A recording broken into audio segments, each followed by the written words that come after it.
Hi, it's Todd again, and welcome to the first demo. Right here, you'll see the entire process from uploading your video right into the software to editing your video settings and getting your video up on the web.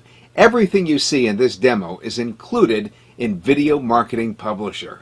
So here we are inside the software after you've downloaded it onto your computer and you've set up your S3 so the videos will upload directly there. And remember, the advantage was that the software being on your desktop will compress the video file and make it faster to upload to the web.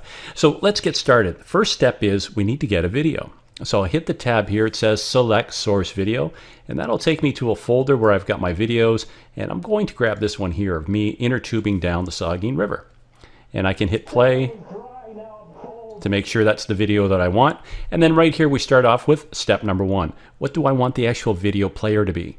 And you can see that we've got all these different sizes here, but after you've uploaded the video into your account, you can resize it in your online account. So don't get too worried if it's not exactly what you're looking for. For my blog, I usually do 512 by 288.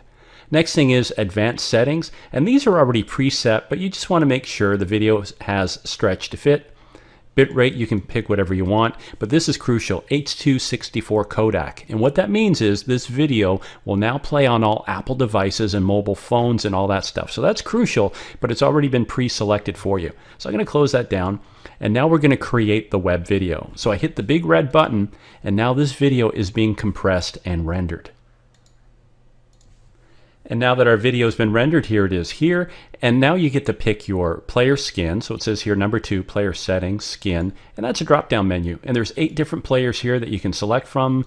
You can change the colors. So you can just mess around with that. I like player number 6. Start action. What do you want the video to do when somebody lands on the page? I usually set it for load, but maybe it's a sales page video where you want it to autoplay. What do you want the video to do when it stops playing? It can pause, it can start playing again. So it's just a matter of you messing around and figuring out what you like best. Show the embed code. This is powerful here. Social media buttons. Notice when I hover over the player, I've got Facebook, LinkedIn, you can email it, and Twitter. And if you don't want that, you can select that as well. But I usually leave it on. And if I put a URL in this box here, when the video stops playing, it will actually open up another browser, or actually open up within that browser. And if I select this tab, it will open up another browser separately. So that's pretty cool when you want to send people to maybe an opt-in page or something, but really cool feature. Now here's where it gets fun. If you want to add a logo, we hit that tab, and I just have to go onto my hard drive and find an image here. Let's say money back guarantee. Let's pretend that's my logo. And I can drag this anywhere I want within the video. I can resize it, make it smaller. And then here on the left, notice this transparency bar. When I pull it to the left, notice how that logo starts fading. So I can create that into a watermark. And then if I put a link here, that will be a clickable link within the video. Now just keep in mind, when you use a logo, that will be there for the entire video. So let me just delete that. Next, if I want to add a label, so a label is, see this? It's a text call to action. And I just drag these controllers here on the video timeline for where I want that thing to appear and disappear. So right now I've got it set to come in at the 16-second mark, disappear at the 24-second mark, and I would just enter text here. Get my free report now. And I can highlight that text and I can make it bigger. Oh, let's say I take it down to 22, make it bold. And I can drag this wherever I want within the video. And then if I put a link here where it says link, that bubble will now become a clickable hyperlink within the video. That's pretty cool too. So you would just put in a link and then hit apply, and then that thing will be live. So let's get out of here. I'm going to delete that label. I can also add an image. See where it says here, new image? Same thing, I can jump onto my computer where I've got all my images, and maybe I've got something here like buy now. Let's put that in there. And same thing, I can drag this anywhere I want within the video. I can resize it by holding down the little, there we go, holding down the little bars there. Drag this wherever I want. And same thing, I just set a point on the video timeline where I want it to appear and then disappear. And then I would put a link here. So in this case, it's a PayPal buy button. So obviously within the link down here, I'd want it to go to my PayPal sales page. And if I don't want that image now, I can just delete image. And here's where it gets really cool. I can add an email form. And same thing, I can size this by holding down the corner, pulling it around, and I set a point for when I want it to appear and disappear. And it's tied in right now with, if I hit the drop-down menu, Aweber, Infusionsoft, MailChimp, and One Shopping Cart. So these are the 4 that are programmed into the software. But once you've uploaded this video into your account, let's say you're using Constant Contact or a different provider, you can use any one that you want online. So once the video's in your account, you just have to copy and paste the form code. But these are the 4 that are programmed into the software. But don't get too hung up over the fact that maybe you're using one that isn't here, because once the video's in your account, you can use any third-party autoresponder to do lead capture. So that's pretty cool. I'm just going to delete that form for now. And now that I'm ready to publish this video, I hit the big red button that says publish. And now, as you can see, this video is being uploaded to your account in Amazon S3. And now we get this message here saying that the video has been successfully uploaded. And what you can do is just copy this embed code, and that's what you can put into your blog or web page now to make the video player appear. Or if we click the tab that says here, that will take us into our account. So I'm going to click that, and let's jump into your online account on S3.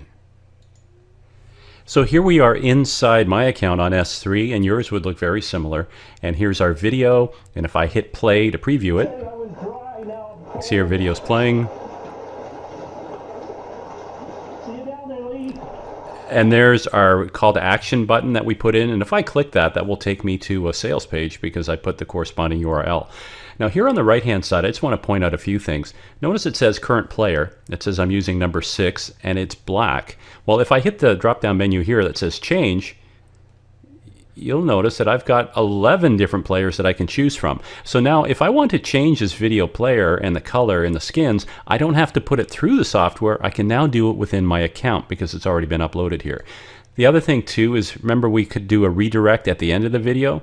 Well, I didn't do one in the software, but now the video's in my account. All I need to do is add a URL here, and now this video will redirect. So let's take a look at some of the other goodies here on the right hand side. I'm just going to scroll the page down. And notice the width and height. Remember on the software side I said don't be too concerned if you wanted to resize the video because there were only certain parameters that were saved on the software. Now that the video's in your account, I can easily go in here and change the width and the height. Well, maybe I don't know the height, but all I need to do is change the width. Let's say I want to make it, I don't know, 720 by, and if I've got this box checked that says maintain aspect ratio, as soon as I hit the tab, let me scroll back up here so you can see the video. Notice it changed the video size, so I don't have to know the height. As long as I have this box checked, it will automatically reformat that video to the right width and height. So let's go back to 512, and again, watch, I'll hit the tab, and it automatically makes it 288, which is the 16:9 aspect ratio. So let me just scroll down here a bit further. And this is what you need. This bit of code right here where it says your video code, that's what you would copy and then paste into your blog or onto your web page to make the video appear. Now let me just scroll down a bit further here. There's some other goodies that you need to see. And right down here we've got a video lightbox feature that you can use. And also this link right here that says web page URL. If you copy that, it will open up the video. Actually, let me just copy it and I'll show you. So I'm going to copy that link. And then I'm going to open up a separate browser. So that link is actually to a mini web page that you can now send as an email. So I can put that link into an email, send it, and when somebody clicks it, this is what they'll get. So that's kind of a cool feature too. Now I know I may be going kind of quickly here, but don't despair. Right here in the top right hand corner, you see this tab that says How To. Let me just click that. And it opens up a whole library of video tutorials that will walk you through every single feature that this software and your account has. So this will really help you. If you have questions, check here because chances are we've created a video that will answer that question. So let's jump back to the video. Now notice up here this number. That number came from my folder on my computer because I didn't name the video. Now for SEO purposes, obviously you want to name your video. So all I would need to do is click this pencil. And now where it says edit video title, I can change that number and put in a title. And so there's my new title. It says Michael on the Saugeen River. I'll hit save. And it says it's been saved. So let's just close that down. And then notice up here at top, it says Michael on the Saugeen River. Very cool stuff, right? And very easy. Now take a look at the next demo below to see what video marketing publisher Social has to offer.